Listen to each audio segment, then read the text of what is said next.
कन्या राशि हुने व्यक्तिको लागि यो 2083 सालको भदौ महिना कस्तो रहनेछ?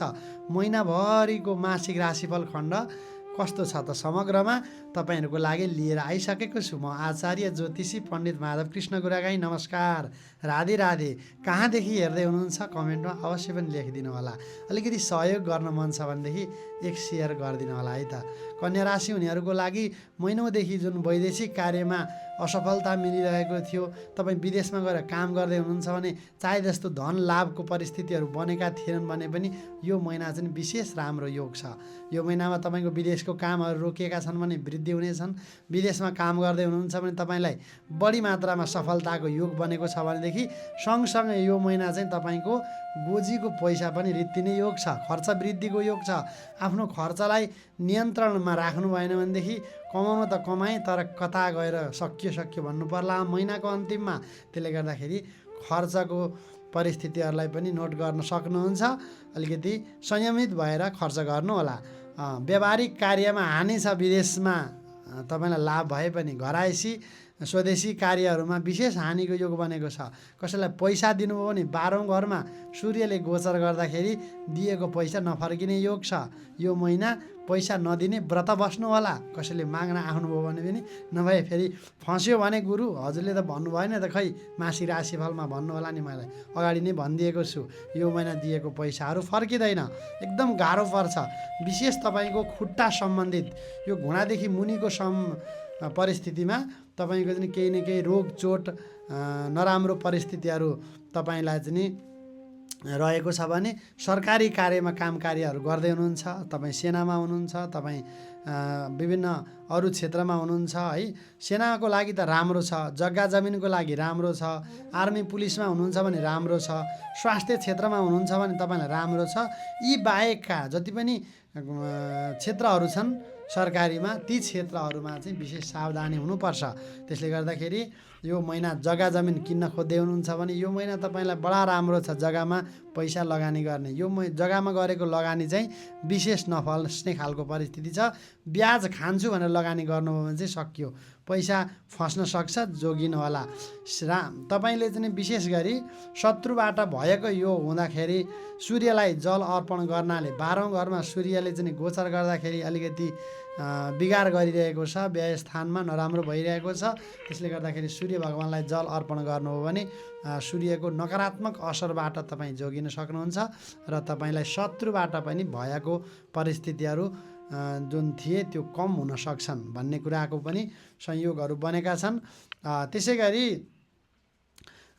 तपाईँले शिव भगवानको चाहिँ उपासना गर्दाखेरि हरेक परिस्थितिहरूबाट यो महिनामा तपाईँलाई सफलता, राम्रो आशीर्वाद भगवानका रूपमा चाहिँ विशेष गरी शिवको उपासनाले रहेको छ। त्यसले गर्दाखेरि तपाईँले चाहिँ कमेन्टमा ओम नमः शिवाय पक्कै पनि लेखेर आफ्नो भदौ महिना राम्रो होस् भन्ने एक प्रकारको भगवानको चरणमा यहीँबाट सम्झना अवश्य पनि गरिदिनु होला विशेष गरी।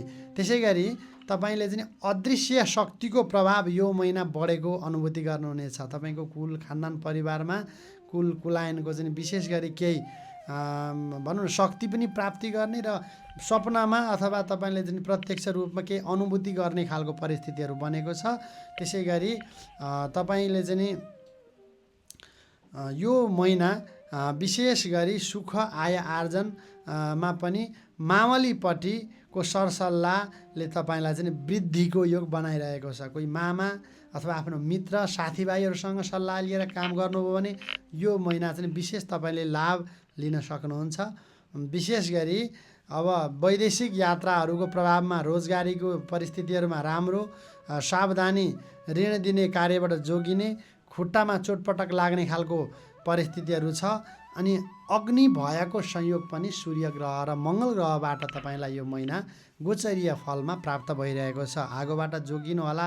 त्यसै गरी अब तपाईँले यो महिना विशेष गरी राम्रो रङका रूपमा तपाईँले चाहिँ पहेँलो कलर प्रयोग गर्न सक्नुहुन्छ। कालो कलरले यो महिना तपाईँलाई सूर्य 12औं घरमा गएर बस्दा अलिकति हानि पुगिरहेको छ। कालो कलरबाट अलिक जोगिनु होला। बिहिबार र शुक्रबार तपाईँको लागि अति राम्रो छ भने शनिबार चाहिँ विशेष नराम्रो देखिएको छ। कति गते तपाईँका लागि अति नै लाभप्रदायी छन् भनेदेखि 1 गते, 3 गते, 4 गते, 12 गते, 22 गते, 27 गते र 29 गते चाहिँ विशेष ठुल्ठुलो कामहरू थाल्दै हुनुहुन्छ भने तपाईँको लागि अति नै राम्रो रहेको छ भनेदेखि तपाईँले विशेष गरी 8 गते अनि 16 गते र 20 गते कुनै ठुल्ठुला कामहरू थाल्दै हुनुहुन्छ भने त्यो दिन चाहिँ तपाईँलाई हानि हुनसक्छ। त्यो दिन थालेका कामहरू बिग्रिन सक्छ। नराम्रो सङ्केत ग्रहले दिइरहेको छ। जोगिएर अगाडि बढ्न सक्नुहुन्छ भन्दै समग्रमा तपाईँको लागि यो महिना ठिकै देखिएको छु। केही कुराहरूमा सावधानी अपनाएर अगाडि बढ्नुभयो जुन मैले भनिहालेँ भनेदेखि तपाईँलाई महिनामा राम्रो हुनेछ।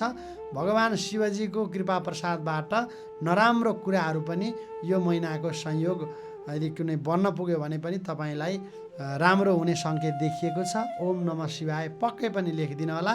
र व्यक्तिगत रूपमा तपाईँ कुण्डली हेराउन चाहनुहुन्छ भनेदेखि कुण्डली बनाउन चाहनुहुन्छ विश्वभरिबाट भनेदेखि अथवा अरू नै कुनै ज्योतिषीय परामर्श चाहिरहेको छ भनेदेखि स्क्रिनमा नम्बर पनि राखिदिएको छु। जोडिएर विश्वभरिबाट जन्ममिति, जन्मस्थान आदि विवरण दिएर हेराउन सक्नुहुन्छ भन्दै हस्त।